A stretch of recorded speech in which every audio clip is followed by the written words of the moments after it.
অবশেষে winning certificate হাতে পেল কাঁথি লোকসভা বিজেপি প্রার্থী সৌমেন্দু অধিকারী।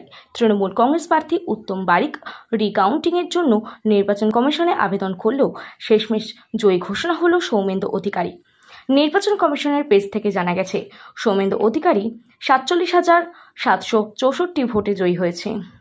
তার এই জয়ে উচ্ছ্বাসিত বিজেপি কর্মী ও সমর্থকরা সৌমেন্দুকে পদ্মফুলের মালা পরিয়ে অভিনন্দন জানান তারা।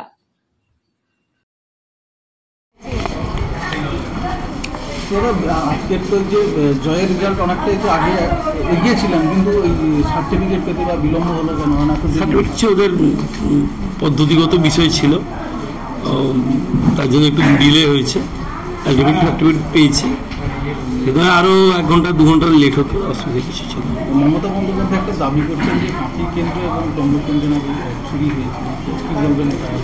মমতা বন্দ্যোপাধ্যায় দাবির সম্পর্কে মন্তব্য করা আর কি বলবো, আজকের দিনে আর রিসেন্টলি মন্তব্য না করাই ভালো। নিজেকে বিরত রাখলাম।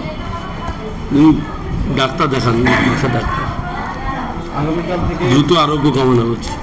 দেশে বিজেপি তুলনামূলক প্রত্যাশা মতন রেজাল্ট করেনি, রাজ্যও করেনি, কাঁথিতে সাফল্য এলো, এটার রহস্যটা কি? দেশে তো প্রত্যাশাত মতো কী হয়েছে হয়নি সেটা বিষয়টা পার্টি সর্বোচ্চ স্তরে পর্যালোচনা করবে, সেটা এখানে আমাদের বলার বিষয় না। রাজ্যের ক্ষেত্রেও একই কথা বলবো, সেটাও রাজ্য স্তরে বসে পর্যালোচনা হবে।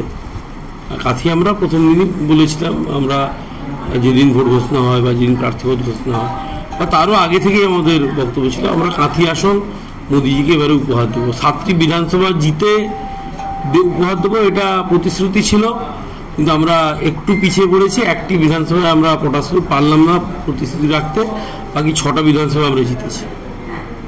জিতলেন ভোটারদের? ভোটারদের আমার অসংখ্য কৃতজ্ঞতা জ্ঞাপন করি, তাদের আশীর্বাদ পাথর করে আগামী দিনে তাদের সেবা করতে চাই।